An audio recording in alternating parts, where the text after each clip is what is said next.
संतोष देशमुख हत्या प्रकरणानंतर बीड जिल्ह्यातलं एक कारनामे समोर येताना दिसतात.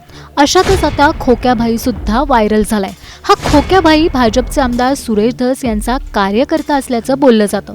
दिलीप ढाकणे यांना खोक्याभाईने अमानुषपणे मारहाण केल्याचा व्हिडिओ व्हायरल झालाय.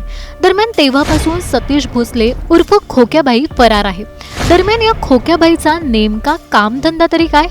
खोक्याबाईच्या गळ्यात सोन्याच्या चेन आणि पैशांचं बंडल आलं तरी कुठून? खोक्याबाई नेमका करतो तरी काय? या प्रश्नांची सविस्तर उत्तरं या व्हिडिओतून जाणून घेऊया. त्यासाठी हा व्हिडिओ शेवटपर्यंत पाहत राहा आणि टाइम्स नाऊ मराठीला फॉलो आणि सबस्क्राईब करायला विसरू नका.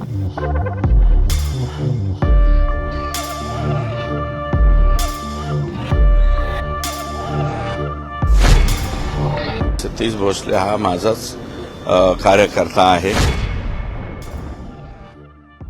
संतोष देशमुख प्रकरणातील आरोपी वाल्मी कराडशी जवळचे संबंध असल्यावर मंत्री धनंजय मुंडेंवर विरोधकांसह सत्ताधाऱ्यांनी टीकास्त्र डागलं. भाजप आमदार सुरेश धस यांनी तर संतोष देशमुख हत्या प्रकरणात सुरुवातीपासूनच लावून धरलं होतं. पण सुरेश धस यांचा कार्यकर्ता असणाऱ्या सतीश भोसले उर्फ खोक्याने ढाकले पिता पुत्राला अमानुष मारहाण केल्याचा व्हिडिओ समोर आला. त्यानंतर खोक्याबाईचे असे अनेक व्हिडिओ सोशल मीडियावर व्हायरल झाले. खोक्याबाईला शिकारीचा नाद असल्याच्या आरोपावरून वन विभागाने त्याच्या घराची झडती घेतली. त्यात पोलिसांना खोक्याबाईच्या घरात शिकारीचं साहित्य आढळून आलं. दरम्यान व्हिडिओ व्हायरल झाल्यापासून खोक्याबाई फरार असल्याचं कळतंय.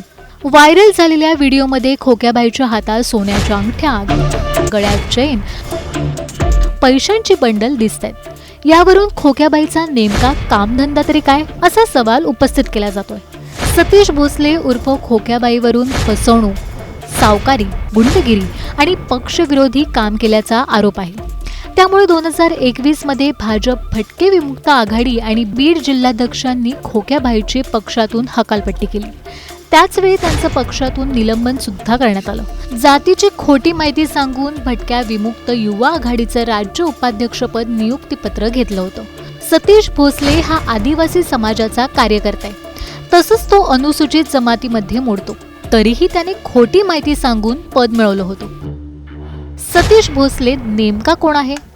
सतीश भोसले हा शिरूर कासार तालुक्यातील झापेवाडीचा रहिवासी आहे. गेल्या 5 वर्षांपासून सतीश भोसले राजकारणात सक्रिय आहे. सतीश भोसलेकडे महाराष्ट्रात भटके विमुक्त आघाडीचं पद होतं. तसंच सतीशने पारधी समाजासाठी सामाजिक काम केलं. दरम्यानच्या काळात सतीशची सुरेश धस यांच्याशी जवळीक वाढली.